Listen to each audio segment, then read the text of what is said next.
क्या नाम है उसका? ओवैसी। जिस दिन ओवैसिया को टांग लिया जाएगा ना, उस दिन इस प्रकार का घटना नहीं घटेगा। हिम्मत है तो टंगवाइए ओवैसिया को, जेल में डालिए, देखिए उसका सारा कनेक्शन आएगा। उसका पाकिस्तान से भी कनेक्शन है, बांग्लादेश से भी कनेक्शन है, और जितना आतंकवादी गतिविधियां हिंदुस्तान में हो रहा है उस सब गतिविधि में ओवैसी जो है ना वो शामिल है। जय हिंद दोस्तों। ये झोला छाप पत्रकार मनीष कश्यप ओवैसी साहब के बारे में कह रहा है कि ओवैसिया का कनेक्शन पाकिस्तान और बांग्लादेश से है और भारत में जितना भी आतंकवादी गतिविधि होता है उन सब में ओवैसी शामिल होता है। यानी कुल मिलाकर कहें तो मनीष कश्यप ओवैसी साहब के देशभक्ति पर सवाल उठा रहा है। वैसे मनीष कश्यप के इस बात को सुनकर हमको ओवैसी साहब का वो डायलॉग याद आ गया जो उन्होंने कभी भारत के मुसलमानों के देशभक्ति पर सवाल उठाने वाले भारत के दोगले लोगों के लिए कहा था। ओवैसी साहब ने कहा था कि हम बाई चांस नहीं बाई चॉइस इंडियन हैं, क्योंकि हमारे पूर्वजों के पास मौका था कि वो पार्टीशन के समय भारत को छोड़कर पाकिस्तान या बांग्लादेश चले जाते, लेकिन हमारे पूर्वजों ने भारत में रहना पसंद किया। इसलिए हम बाई चांस नहीं बाई चॉइस इंडियन हैं और ये हमारी देशभक्ति का सबसे बड़ा सबूत है। ये बड़ी अच्छी बात कही आप। वैसे दोस्तों, मनीष कश्यप ने सिर्फ ओवैसी साहब के देशभक्ति पर ही सवाल नहीं उठाया, बल्कि उन्हें ओवैसिया ओवैसिया भी कहा। जबकि इस देश का बड़ा से बड़ा गोदी मीडिया भी ओवैसी के आगे साहब लगाना नहीं भूलता है। खैर, अगर कोई मोदी भक्त मनीष कश्यप के ओवैसी साहब पर बदतमीजी भरे स्टेटमेंट को सुनकर खुश हो रहे हैं तो वो लोग जरा इस झोला छाप पत्रकार का अगला वीडियो देख लीजिए। आप लोगों को प्रधानमंत्री कौन पसंद है? जो जुमलाबाजी करे, जो बोले कि 2 करोड़ को देंगे तो 4 करोड़ को देंगे तो 8 करोड़ को देंगे, जो बोले कि चाय बेचते हैं, चाय बेचने का सर्टिफिकेट नहीं मिले।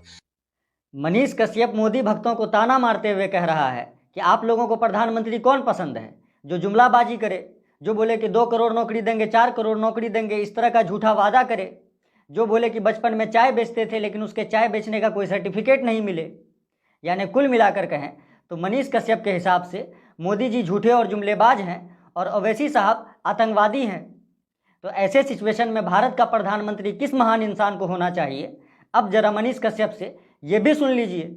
हमको प्रधानमंत्री बना दीजिए, हम एक दिन के अंदर सिंगल डेज ओनली 24 आवर 24 घंटे के अंदर अंदर जो है बीएसएनएल को कंडीशन में ला देंगे और 30 डेज यानी 30 दिन यानी 1 महीना के अंदर अंदर बीएसएनएल को नंबर 1 बना देंगे। आप हमको प्रधानमंत्री बनाइएगा। इस देश का प्रधानमंत्री बनने के लिए राहुल गांधी भारत जोड़ो यात्रा में लगे हुए हैं, नीतीश कुमार विपक्ष जोड़ो योजना में लगे हुए हैं और मोदी जी विपक्ष तोड़ो अभियान में लगे हुए हैं। और ये झोला छाप पत्रकार भारत का प्रधानमंत्री बनने के लिए देश की जनता को केजरीवाल से भी बड़ा विकास का लॉलीपॉप दिखा रहा है। ये कह रहा है कि हमको इस देश का प्रधानमंत्री बना दीजिए, हम एक दिन में बीएसएनएल को कंडीशन में ला देंगे और 30 दिन के अंदर बीएसएनएल को नंबर 1 बना देंगे। लेकिन जब पत्रकार ने इससे पूछा कि अगर आपको इस देश का प्रधानमंत्री बना दिया जाएगा तो आप किस तरह से बीएसएनएल को नंबर 1 बना देंगे, थोड़ा अपना प्लान बताइए। तो सुनिए इस जुमलेबाज ने क्या जवाब दिया। ऐसे आप बोले कि आपको प्रधानमंत्री बना दिया जाए तो एक दिन में बीएसएनएल को सही कर देंगे, क्या प्लान है? कैसे बीएसएनएल को बचा सकते हैं? अब 24 घंटा में सही करेंगे, आज ये बता दे तो मोदी जी वह कॉपी नहीं कर लेगा वो प्लानमा को। बीएसएनएल को लेके क्या आगे का आपका पहल होगा, क्या संदेश होगा आपको? प्रधानमंत्री बना दीजिए हमको, उसके बाद से पूरा पहल बता देंगे, या टेलीकॉम मिनिस्टर बना दीजिए, पूरा पहल बताएंगे। ये जुमलेबाज कह रहा है कि इसने अगर अभी एक दिन के अंदर बीएसएनएल को नंबर 1 टेलीकॉम कंपनी बनाने का प्लान बता दिया तो मोदी जी इसका प्लान कॉपी कर लेंगे। इसलिए पहले इसको देश का प्रधानमंत्री या टेलीकॉम मिनिस्टर बनाया जाए, उसके बाद ये अपना प्लान बताएगा। वैसे अगर इस झोला छाप पत्रकार के पास सच में एक दिन के अंदर बीएसएनएल को नंबर 1 टेलीकॉम कंपनी बनाने का प्लान होता तो भाई का यकीन करो आज ये इंडिया का इलॉन मस्क होता, ना कि सोशल मीडिया का अर्नब गोस्वामी। ये पूरा सामने दिख रहा है मोदी जी, मैं दिखा रहा हूँ आपको। ये सामने जो दिख रहा है ना मोदी जी, ये पहाड़, ये हिंदुस्तान का पहाड़ है जिसपे नेपाल का कब्जा है। मोदी जी आदेश दो और साला उतारो यहाँ पे 100 भीष्म टैंक, 5 रफेल फाइटर और हमारा मिराज और सुखोई जो है उतार दो और चीन और पाकिस्तान से बाद में लड़ेंगे, पहले इस साला नेपाल को सबक सिखा दो। ये अर्नब गोस्वामी का थर्ड कॉपी नेपाल को उड़ाने के लिए 100 भीष्म टैंक, 5 रफाल, सुखोई और मिराज फाइटर जेट लेकर मोदी जी को मैदान में उतरने के लिए बोल रहा है। कोई इस झोला छाप पत्रकार को बताओ कि भारत और नेपाल के बीच शांति और मित्रता संधि है जो 1950 में हुआ था और वो अब तक चला आ रहा है। इतना ही नहीं, नेपाल हमारा इकलौता ऐसा पड़ोसी देश है जहां जाने के लिए ना वीज़ा लगता है ना पासपोर्ट। और भारत और नेपाल के बीच जो रिश्ता है उसे रोटी बेटी का रिश्ता भी कहा जाता है, क्योंकि दोनों देशों के लोग एक दूसरे देश में आकर रोजगार भी करते हैं और रिश्तेदारी भी। इतना ही नहीं, भारत नेपाल का सबसे बड़ा व्यापारिक भागीदार के साथ साथ विदेशी निवेश, जिसे अंग्रेजी में फॉरेन डायरेक्ट इन्वेस्टमेंट और शॉर्ट में FDI कहते हैं, उसका सबसे बड़ा स्रोत है। और ये झोला छाप पत्रकार मोदी जी को पहाड़ के चक्कर में पूरा नेपाल उड़ाने के लिए कह रहा है। मोदी जी अगर ये वीडियो देख रहे होंगे तो वो भी मनीष कश्यप को मन ही मन यही बोल रहे होंगे, थोड़ा सा भी भगवान ने दी हो जरा उपयोग करो। वैसे दोस्तों, आप लोगों को वो अंधभक्त तो याद होगा जिसे मोदी सरकार से ना सड़क चाहिए था ना रोटी चाहिए था, उसे सिर्फ और सिर्फ मंदिर चाहिए था। आज एक बार फिर से उस अंधभक्त पर नजर डाल लीजिए। मंदिर चाहिए, मंदिर चाहिए, मंदिर चाहिए, सड़क नहीं चाहिए, रोटी नहीं चाहिए, मंदिर चाहिए। इस नमूने को हम 3 साल पहले देखे थे। तब से लेकर अब तक हम इसके बराबरी का अंधभक्त ढूंढ रहे थे, लेकिन कहते हैं ना कि ढूंढने से खुदा भी मिल जाता है, तो चूतिए क्या चीज़ हैं। आखिरकार ये कहावत सच हुआ और मेरे सामने मनीष कश्यप का ये वीडियो प्रकट हुआ। अगर राम मंदिर नहीं बनता है तो ऑन रिकॉर्ड मैं कह रहा हूं कि हम लोग सभी भाजपा के खिलाफ हो जाएंगे। सिर्फ मैं नहीं, हम सभी। राम मंदिर से कम हमें कुछ मंजूर नहीं, हमें सिर्फ और सिर्फ राम मंदिर चाहिए। ये ऑन रिकॉर्ड कह रहा है कि अगर हमें राम मंदिर नहीं मिला तो हम सभी भाजपा के खिलाफ हो जाएंगे। हमें सिर्फ और सिर्फ राम मंदिर चाहिए। वैसे राम मंदिर तो इसे मिल गया, उसके बाद भी ये मोदी सरकार का विरोध करता है। अब आप लोग इसे सच्चा पत्रकार कहेंगे या दोगला पत्रकार, ये आप लोग खुद तय कर लीजिए। बाकी हम आगे बढ़ते हैं और इसके अगले वीडियो पर नजर डालते हैं। 2 लाख कम से कम, 2.5 से 3 लाख ज्यादा से ज्यादा, इतना रुपया मैं पर डे डोनेट करता हूं। मेरे साथ जो लोग चलते हैं ना, पॉकेट में पैसा नहीं लेके चलते हैं, नहीं तो मनीष भैया वो कभी भी निकाल के दे देगा। ये झोला छाप पत्रकार कह रहा है कि ये रोजाना 2 से 3 लाख रुपया डोनेट करता है, यानी ये लगभग ये महीना में 60 से 90 लाख रुपया तक डोनेट कर देता है। और ये इतना बड़ा दानवीर है कि इसके साथ चलने वाले लोग डर से अपने साथ रुपया लेकर नहीं चलते हैं कि कहीं मनीष कश्यप उनका रुपया निकाल कर दान न कर दे। जनता को आप मूर्ख समझना बंद कर दीजिए। इस प्रकार की बचकाना बातें किसी के गले नहीं उतरती, लोग मजाक उड़ाते हैं। वो ससुरा अपने घर के सामने पार्क नहीं बनवा पाया सरुखुआ मुंबई में, हम जाके बनवाए हैं। हम जाके बनवाए हैं, कह दे कि वो अपने दम पे बनवाया है। शाहरुख खान का घर जो मन्नत है, उसके घर के सामने जो है वो पानी गिराता था, रोड पे जो है कचरा फैलाता था, हम जाके उसका जो है पानी बंद कराएं। उसके घर के सामने लोग जो है कचरा फेंकते थे। शाहरुख खान दुनिया के तीसरे सबसे अमीर एक्टर की लिस्ट में आते हैं और ये गोदी मीडिया का थर्ड कॉपी कह रहा है कि शाहरुखवा अपने घर के आगे पार्क नहीं बनवा पा रहा था, इसने शाहरुख खान के घर के आगे पार्क बनवाया। शाहरुख खान के घर के आगे लोग कचरा फेंकते थे, गंदा पानी लगा रहता था, वो सब इसने सही करवाया। वैसे मनीष कश्यप से मेरा 2 सवाल हैं। पहला तो ये कि जब ऊपर वाले ने हगने के लिए पिछवाड़ा दिया है तो तुम मुंह का इस्तेमाल काहे करते हो? और दूसरा ये कि जब मोदी सरकार ने स्वच्छ भारत अभियान के तहत हगने के लिए पूरे देश में शौचालय बनवा दिया है, उसके बावजूद तुम हगने के लिए सोशल मीडिया पर काहे चले आते हो? हम जाके BSNL में चिल्लाए थे ना, तो मोदी को 1,64,000 करोड़ का आर्थिक पैकेज घोषणा करना पड़ा ना। हम जाके BSNL में चिल्लाए थे ना, तो मोदी को 1,64,000 करोड़ का आर्थिक पैकेज घोषणा करना पड़ा ना। ये नमूना कह रहा है कि इसके चिल्लाने के वजह से मोदी को BSNL को 1,64,000 करोड़ का पैकेज देना पड़ा।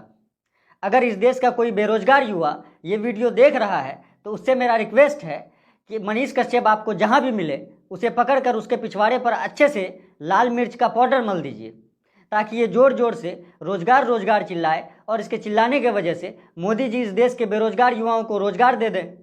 क्योंकि जब इसके चिल्लाने के वजह से मोदी जी BSNL को 1,64,000 करोड़ का पैकेज दे सकते हैं, तो इसके चिचियाने के वजह से 8-10 करोड़ बेरोजगार युवाओं को तो मोदी जी रोजगार दे ही सकते हैं। क्या सोच है रे तेरी, मानना पड़ेगा।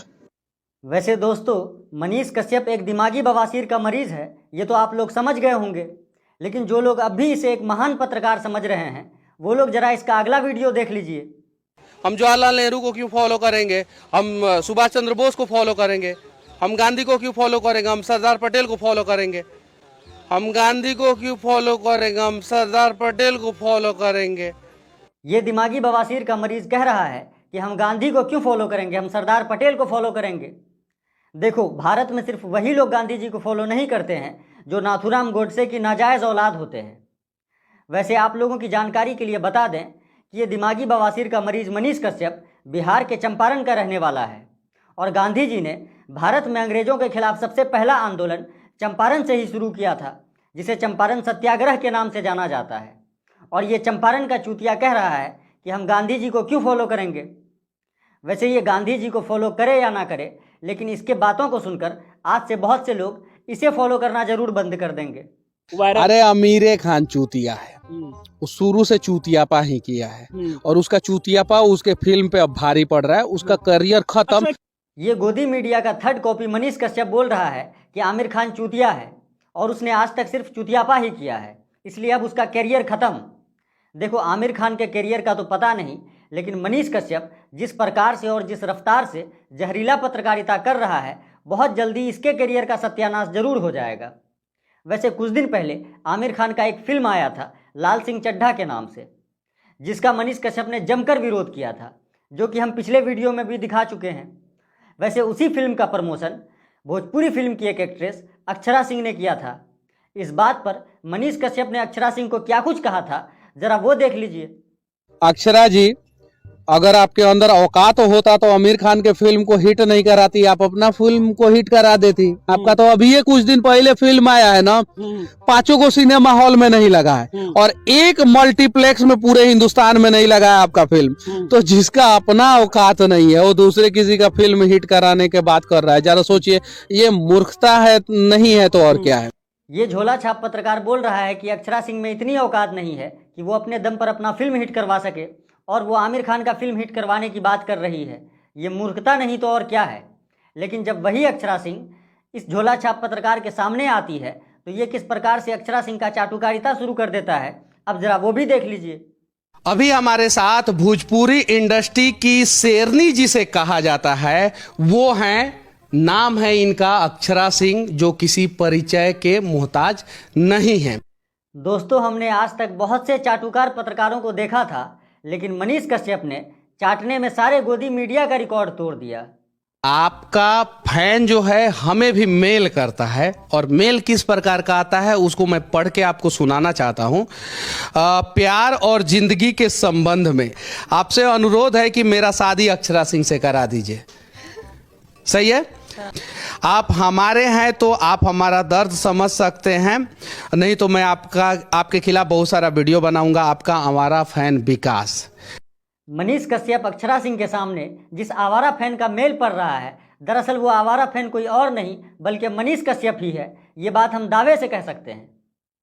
वैसे ये आवारा पत्रकार मनीष कश्यप खुद को सन ऑफ बिहार कहता है, लेकिन बहुत से लोग इसे सन ऑफ आरएसएस कहते हैं। वैसे ये सन ऑफ बिहार है या सन ऑफ आरएसएस, ये आप लोग मनीष कश्यप के मुंह से ही सुन लीजिए। मैं आरएसएस का प्रथम वर्ष प्रशिक्षित कार्यकर्ता हूं। मैं ध्वजवाहक था, आप देखिएगा, झंडा के साथ सबसे आगे चलने वाला मनीष कश्यप है। तो उसमें मेरी क्या गलती है भाई? वहां पे मुझे बम बनाना नहीं सिखाया गया है, वहां पे राष्ट्र बनाना सिखाया गया। राष्ट्रवादी हूं मैं।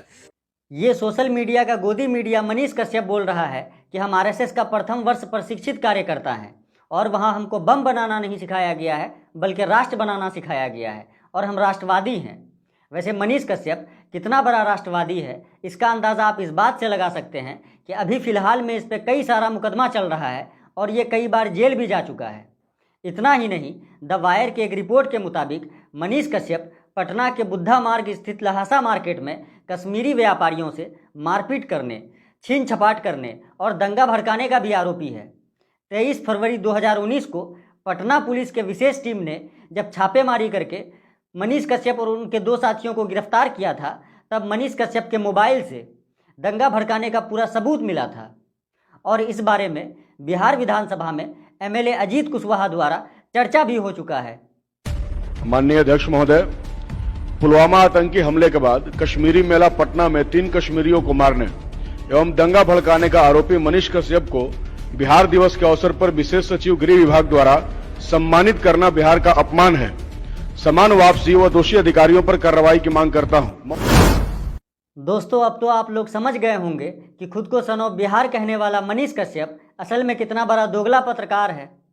वैसे मनीष कश्यप ने अयांश नाम के एक बच्चे के इलाज के नाम पर सोशल मीडिया के जरिए जो 16 करोड़ का चंदा बटोरा था, उस बारे में तो हम बात ही नहीं कर रहे हैं, वरना वीडियो काफ़ी लंबा हो जाएगा। लेकिन अगर आप लोग इस झोला छाप पत्रकार का पार्ट 2 देखना चाहते हैं तो कमेंट में बता सकते हैं, वरना अगले वीडियो में अगले मुद्दे पर बात होगी। बाकी आज के इस वीडियो को यहीं पे ख़त्म करते हैं और उम्मीद करते हैं अगले वीडियो में फिर आपसे मुलाकात होगी। तब तक के लिए जय हिंद। इस वीडियो के सामने आने के बाद सवाल तो बनता ही है, अगर हम करें तो करें क्या, बोले तो बोले क्या। भारत का समाज हर दिन सच से दूर होता जा रहा है और इसके लिए एक हद तक हमारा मीडिया भी जिम्मेदार है। मीडिया पर विश्वास करना लगातार मुश्किल होता जा रहा है। भारत के लोगों को झूठ फैलाने वाले मीडिया से भी आजादी चाहिए।